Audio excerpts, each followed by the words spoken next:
नमस्कार दोस्तों, स्वागत है आपका मेरे चैनल एनसीईआरटी विथ रजनी में। पिछले वीडियो में हमने क्लास 6 के थर्ड चैप्टर को कंप्लीट किया था। आज हम लोग क्लास 6 के फोर्थ चैप्टर को पढ़ेंगे। तो चलिए दोस्तों स्टार्ट करते हैं एनसीईआरटी विथ रजनी। और हमारा जो आज का चैप्टर है वो है पौधों को जानिए।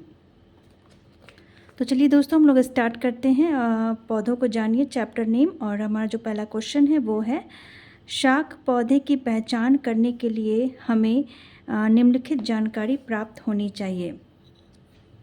अक्सर हमें इनमें शाखाएं देखने को नहीं मिलती है। दूसरा ऑप्शन है इसके तने हरे और कोमल होते हैं। तीसरा ऑप्शन है ये सामान्यतः विशाल होते हैं। और चौथा ऑप्शन है ये सामान्यतः छोटे होते हैं। इसका जो आंसर है वो है ऑप्शन डी, कथन 1, कथन 2 और 4। अक्सर हमें इनकी शाखाएं देखने को नहीं मिलती है, यानी कि ये छोटे होते हैं। इसके तने हरे एवं कोमल होते हैं और यह सामान्यतः छोटे होते हैं। तो चलिए एक बार हम लोग इसका डिटेल देखते हैं।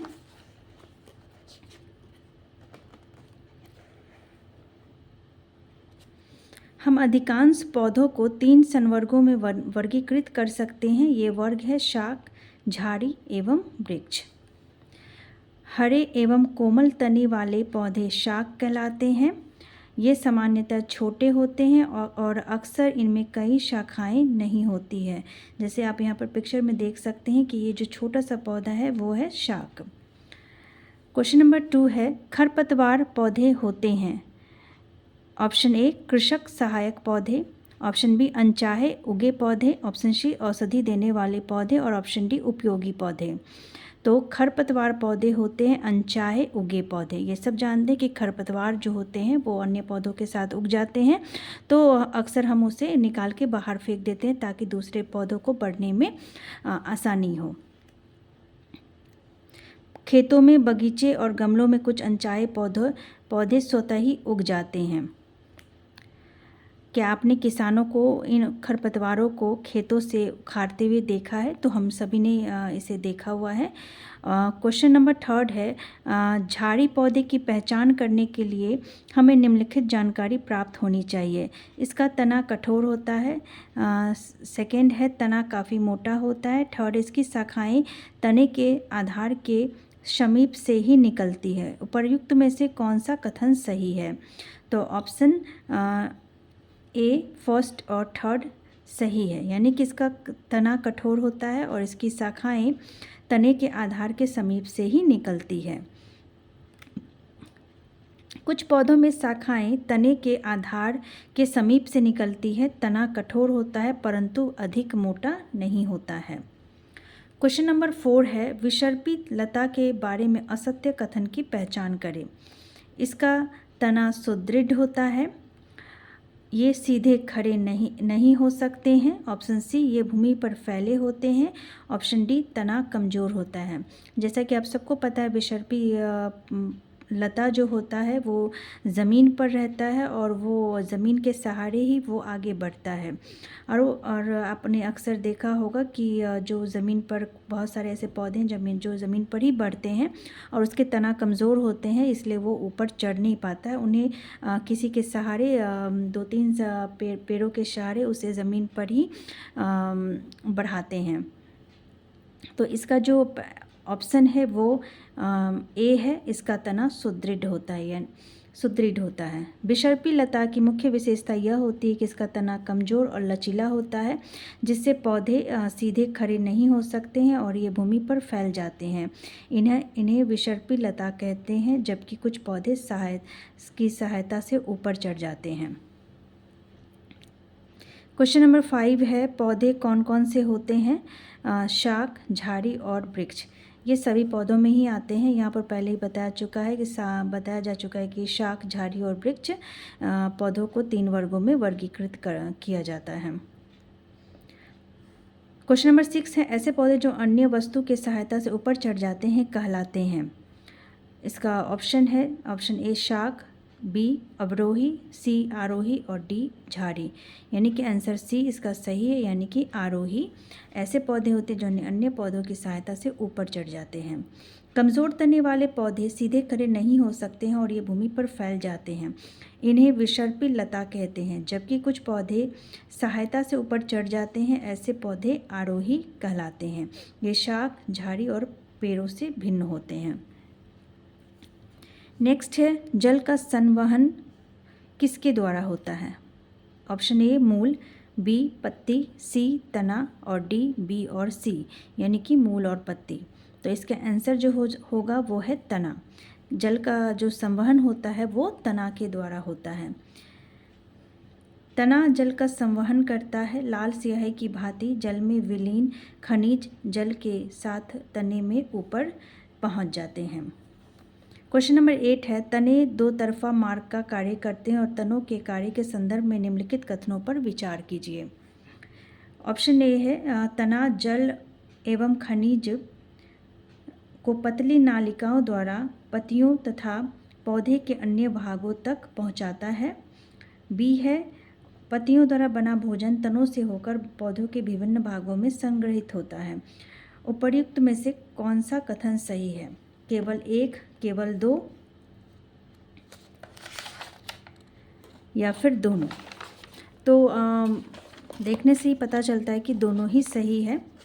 पहले ही बताया जा चुका है कि जो तना है वो तने की वजह से जल और खनिज को पतली नालिकाओं द्वारा पत्तियों और पौधों के अन्य भागों तक पहुंचाते हैं और इन्हीं पत्तियों द्वारा बना भोजन तनों से होकर पौधों के विभिन्न भागों तक पहुंचता है।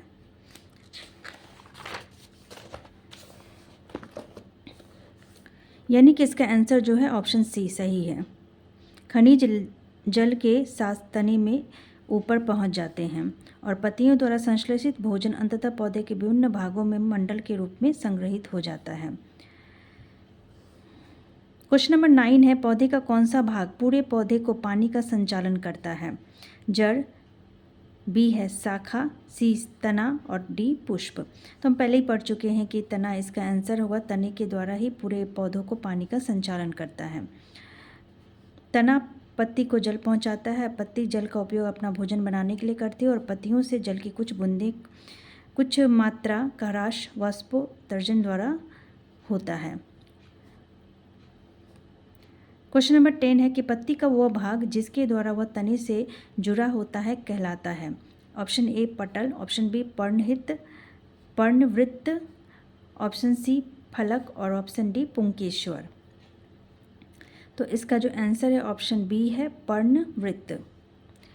पत्ती का वह भाग जिसके द्वारा वह तने से जुड़ी होती है पर्णवृत्त कहलाता है। पत्ती के चपटे हरे भाग को फलक कहते हैं। पत्ती का वो भाग जो वो तने से जुड़ी रहती है, जैसे कि यहाँ पर एक पत्ती देख रहे हैं वो तने से जुड़ी हुई है, वो आपका पर्णवृत्त कहलाएगा ये वाला भाग। और पत्ती के चपटे हरे भाग को, यानी कि ये पत्ती के चपटे हरे भाग को फलक कहते हैं। क्वेश्चन नंबर 11 है, पत्ती का चपटा हरा भाग को क्या कहते हैं? तो पहले ही हमें पता चल चुका है कि पत्ती के चपटे हरे भाग को फलक कहते हैं। पत्तियों के संदर्भ में निम्नलिखित में से कौन से कथन सही है? ऑप्शन ए है, पत्ती में शिराओं का प्रतिरूप शिरा विन्यास कहलाता है। यह जलिका रूपी अथवा समांतर हो सकता है। बी है, पत्ती में पर्णवृत्त और फलक होते हैं। सी है, पत्तियां सूर्य के प्रकाश की उपस्थिति में ही मंड संश्लेषित करती है।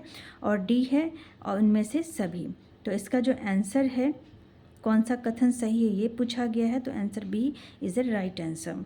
पत्ती में पर्णवृत्त और फलक होते हैं। हमें पहले ही जा चुका है ऊपर के क्वेश्चंस में कि पत्तियों में पर्णवृत्त और फलक होते हैं। एक बार हम लोग इसका डिटेल भी पढ़ लेते हैं। पत्तियों पर शिराओं द्वारा बनाए गए डिज़ाइन को शिरा विन्यास कहते हैं। यदि यह डिज़ाइन मध्य शिरा के दोनों ओर जाल जैसा है तो यह शिरा विन्यास जालिका रूपी कहलाता है।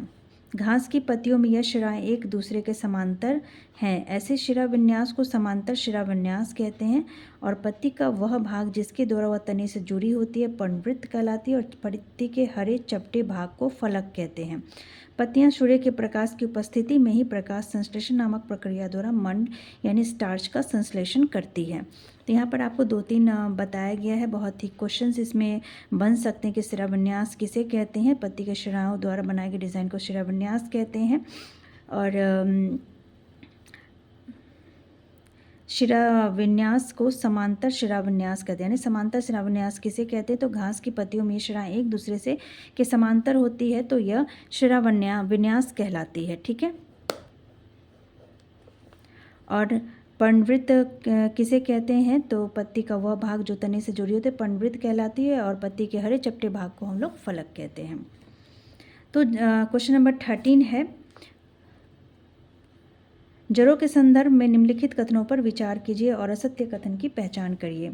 ऑप्शन ए है, जड़ें मिट्टी से जल और खनिज पदार्थों का अवशोषण करती है। बी है, जड़ें पौधों को मिट्टी में दृढ़ता से जमाए रखती है। ऑप्शन सी है, जालिका रूपी शिराविन्यास युक्त पत्तियों वाले पौधों की जड़ें मूसलाधार होती है। ऑप्शन डी है, जालिका रूपी शिराविन्यास युक्त पत्तियों वाले पौधों की जड़ें रेशेदार होती है। तो इसका आंसर है असत्य कथन को चुनना है। तो इसका आंसर डी है, असत्य कथन। जालिका रूपी शिराविन्यास युक्त पत्तियों वाले पौधों की जड़ें रेशेदार होती है। ऑप्शन ए, बी और सी सही है और ऑप्शन डी गलत है। जड़ें मिट्टी से जल का अवशोषण करती है, सही है। जड़ें मिट्टी से जल का अवशोषण करती है और साथ ही साथ खनिज पदार्थों का भी अवशोषण करती है तथा तना जल एवं खनिज को पत्ती एवं पौधों के अन्य भागों तक पहुंचाता है। पत्तियां जल संश्लेषण करती है तथा भोजन तने से होकर पौधों के विभिन्न भागों में संग्रहित होता है। इस प्रकार की कुछ जड़ें जैसे गाजर, मूली, शकरकंद, शलजम, टेपियोका आदि को हम खाते हैं। इस पौधे के अन्य भागों को हम खाते हैं।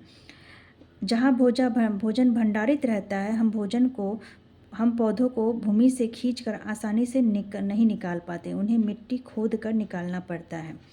जड़ें पौधों को मिट्टी में दृढ़ता से जमाए रखती है। रेशेदार जल प्रणाली आमतौर पर एक बीजपत्री पौधों में पाई जाती है, जिनमें समांतर शिराविन्यास होता है, न कि जालिका रूपी शिराविन्यास। जालिका रूपी शिराविन्यास युक्त पत्तियां पौधों की जड़ें रेशेदार होती है, यानी कि ऑप्शन डी यहाँ पर गलत बताया गया है। जालिका रूपी शिराविन्यास युक्त पत्तियों वाले पौधे की जड़ें मूसलाधार होती है। तो रेशेदार न होकर के मूसलाधार होती है जालिका रूपी शिराविन्यास। क्वेश्चन नंबर 14 हम लोग अब देखते हैं। क्वेश्चन नंबर 14 है कि निम्नलिखित में से कौन एक जड़ नहीं है? तो डी, ऑप्शन डी, आलू जड़ नहीं है।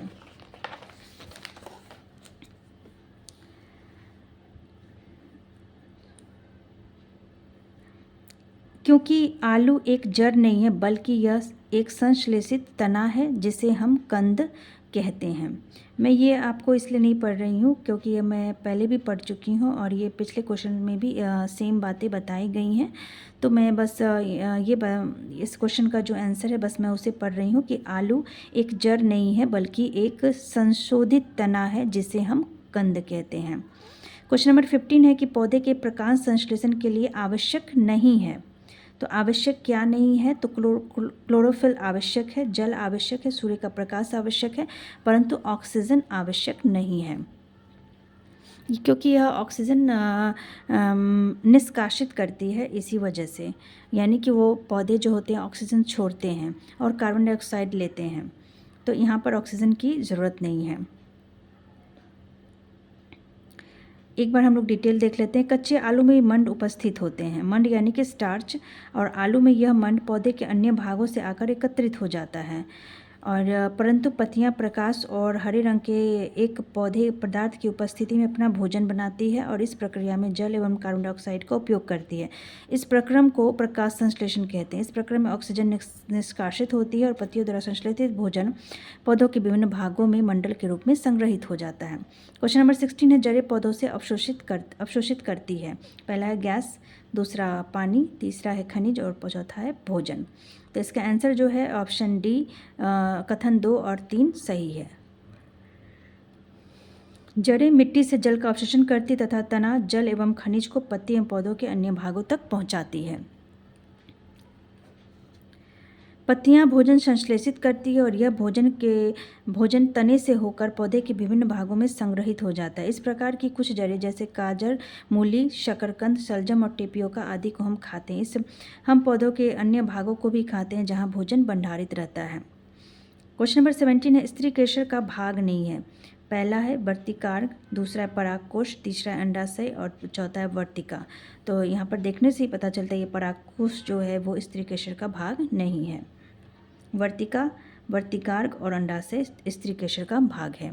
पुंकेसर का भाग नहीं है। तो परागकोश, परागकण और तंतु पुंकेसर का भाग है, परंतु वर्तिका पुंकेसर का भाग नहीं है, ये स्त्री केशर का भाग है। बीजांड पाया जाता है वर्तिका में, अंडाशय में, वर्तिकार्ग में और परागकोश में। यह बीजांड यानी कि बीज हुआ, तो बीज आपको हमेशा अंडाशय में ही पाया जाता है। क्वेश्चन नंबर, अंडाशय के काट को सूखने से बचाने के लिए प्रत्येक काट पर जल की बूंद रखिए। ये आपको प्रयोग बताया गया है। अंडाशय में छोटी छोटी गोल संरचनाएं दिखाई देती है, इन्हें बीजांड कहते हैं, अतः अंडाशय में बीजांड पाया जाता है।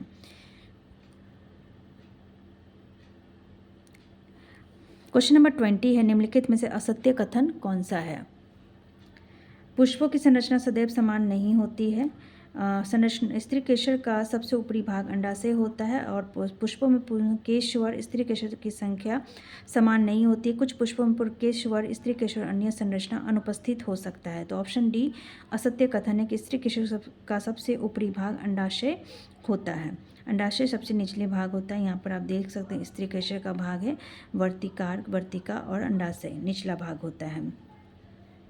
अब एक पुष्प के अंडाशय की संरचना का अध्ययन करें। यह स्त्री केशर का सबसे निचला एवं फूला हुआ भाग होता है। ये फूला हुआ है यानी कि यही भाग आपका अंडाशय है।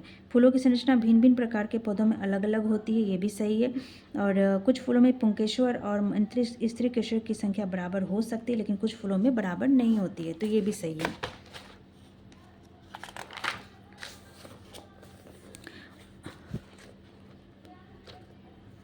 कुछ फूलों में पुंकेसर, स्त्री केशर या दोनों अनुपस्थित हो सकते हैं, जिससे वे एक लिंगी हो जाते हैं, यानी कि यूनिसेक्सुअल हो जाते हैं। तो तो दोस्तों आज के वीडियो में इतना ही। चैप्टर 4 हमारा कंप्लीट हुआ। पौधों को जानिए। अगले वीडियो में हम चैप्टर 5 को पढ़ेंगे, शरीर में गति। तो आज का वीडियो आपको कैसा लगा ज़रूर बताइए और कमेंट करके बताइए कि अगर आपको इस वीडियो में आपके लिए उपयोगी है या नहीं, या फिर मुझे और भी कुछ चेंजेस करनी चाहिए, तो ज़रूर बताइए कमेंट करके। अगर आपको मेरा वीडियो अच्छा लगे तो लाइक करें, सब्सक्राइब करें। मिलते हैं अगले वीडियो में। धन्यवाद।